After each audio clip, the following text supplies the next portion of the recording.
আপোন গাঁওখনি কবি অমল পাঠক। আজি গাঁৱলৈ গৈছিলোঁ। দুপৰীয়া বাইদেউহঁতৰ ঘৰত উদৰ পূৰাই খালোঁ। বাৰীৰ কবি, বিন, ৰঙালাও, মেৰবিলৰ শিঙি মাছ, মানিমুনিৰ জোল, ভেদাইলতাৰ পকৰি। আহ, কি যে তৃপ্তি! সৰুকাললৈ মনত পৰি গ'ল।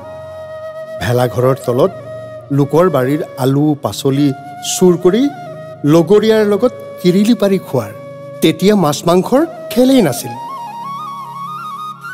ৰাতি জেওৰা জপনা খৰি চুৰ কৰা। এবাৰ নতুন ঢেঁকীৰ খুবলি এটা চুৰ কৰি ৰাতিয়ে জ্বলাই দিলোঁ। গৃহস্থই নামঘৰত চাকি দিলে, পিছে একোৱেই নহ'ল। গৰখীয়া ল'ৰা যে। ভাওনা সবাহৰ কথা নকওঁৱেই। গাঁৱত ছোৱালী গাভৰু হ'লে, ঐ আমুকাৰ জীয়েক শান্তি হ'ল নহয়, মনত কি যে ফূৰ্তি। বিয়া ঘৰত কলপাতৰ ৰভা, হেড ছাৰক দৰখাস্ত দি 10 জোৰমান ডেস্ক বেঞ্চ কান্ধত দাঙি বিয়া ঘৰত থোৱা। আগতে বিয়াবোৰত লুচি ভাজিহে খুৱাইছিল। বিয়াৰ দিনা ৰাতিপুৱাই ফিটফাট। জাকে জাকে ল'ৰা ছোৱালী, আটা মৰা, আটা বেলা, ভাজি বনোৱা, কামে কামে ব্যস্ত।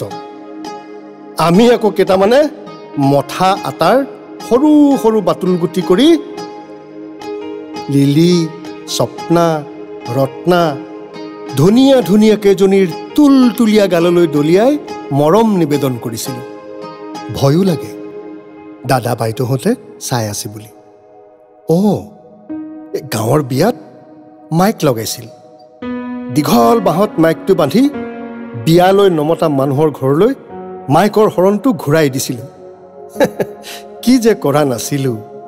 বৰ বিয়া হ'লে হেচেক লাইট লাগিবই।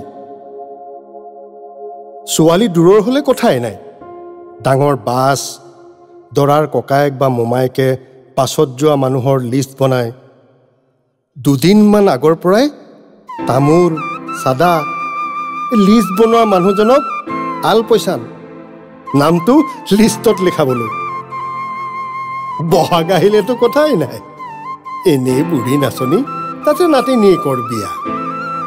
হুঁচৰিত আমুকা নামতি নাচনীজনী মোৰ চাইকেলত উঠিবই লাগিব, নহ'লে গৃহস্থ ঘৰত হুঁচৰি নিষেধ। আজিও যেন চুবুৰীৰ বাৰীৰ পুখুৰীত ধেমালিবোৰ লুকাই আছে। পিংকু, কলিয়া, বৰ্ণালী, ৰবীন, মোহনহাতৰ কাৰোবাৰ খেতি, চাকৰি, ব্যৱসায়। কিন্তু মনটো থমকি গ'ল।